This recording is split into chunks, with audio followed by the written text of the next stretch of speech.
मैंने और अंकिता ने मिलकर एक कविता लिखी थी माइग्रेशन पे, और मैं अंकिता को स्टेज बुलाना चाहूँगा। हम लोग को कविता पढ़ेंगे। मयंक, त्रिपुरारी, आप प्लीज ध्यान दीजिए, डिस्ट्रैक्ट मत हो जाए कीजिए। कविता माइग्रेशन पे है और पेश कर रहे हैं कि राशन की लंबी लाइन में प्राणनाथ खड़ा रहता है इत्मीनान बांधे, अपनी बारी आने पर फिर से यही सुनने कि राशन खत्म हो गया है, कल आना। अच्छे लोग हैं मुंह पर ये नहीं कहते कि तुम्हारे लिए राशन नहीं है, जाओ भूखे मरो। In Aleppo, the schools and hospitals Munir Khaltoum built have turned into ruins. His $60,000 a year has plunged to $4,200 from pushing cloth through sewing machines, even when he can build structures about 50 times bigger than what he now lives in. He settles for much less than what he deserves, for he must not steal his job in a refuge country. ये मेरा घर है, मैं इसे क्यों छोड़ूं? ईशान ने आखिरी बार अपने बाबा के मुंह से यही सुना था। बाबा साथ नहीं आए, शहर बदल गया। उसको इस बात का भी मलाल है कि जम्मू में उसे शिकारे नहीं दिखते, डल के पानी में ढलते सूरज की लंबी सुर्ख लकीर नहीं दिखती। 7-year-old Dania lies mutilated in a hospital bed several miles away from a home that one night fell like a deck of cards.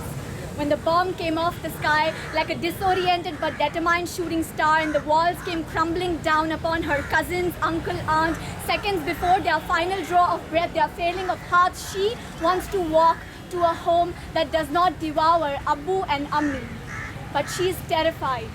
She thinks all walls are about to crumble and all roofs are about to fall. पर सरकार वो करते करते हम अपनी नाकामियां भूल जाते हैं। हम भूल जाते हैं कि हमने भी अपने अपने घरों में एक मुल्क बना रखा है जिसकी सरहदें हैं, जिसके दुश्मन हैं, जिसे बाहर के लोगों से खतरा है। हमने अपनी इंसानियत के दायरे अपनी मकान की चार दीवारी की तरह बहुत छोटे कर दिए हैं। Where is home? The map shows a spring that has lasted 5 winters and the ice melting. Our government's assassinating opinions, our presidential candidates rationally digressing. It shows us in vast blue oceans of irony, cutting holes in other boats when our own is sinking. छोटी इंदू ने रोना बंद कर दिया है। दिन भर दरवाजे में बैठकर यही सोचती रहती है कि सारे चिनार कहाँ चले गए। We live in pseudo-democracies, where we aren't represented by the state is represented by you and me, and we go on pretending, succumbing, adjusting.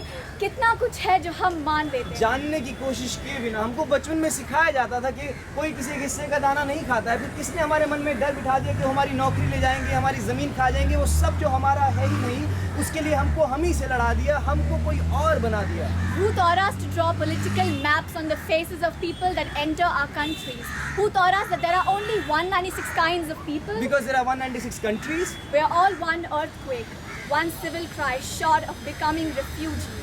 And that speaks a lot about the fault lines under our own democracy. And look at our audacity To say, go back to your own country. Jammu किसी school में प्राणनाथ अब बच्चों को यही पढ़ाता है कि जमीन के नीचे सरहदें नहीं होती, मुल्क नहीं होते, वतन नहीं होते, फिरके नहीं होते, जिंदाबाद मुर्दाबाद नहीं होते, और जरूरी नहीं है कि इस सब की समझ जमीन के नीचे जाकर ही आए।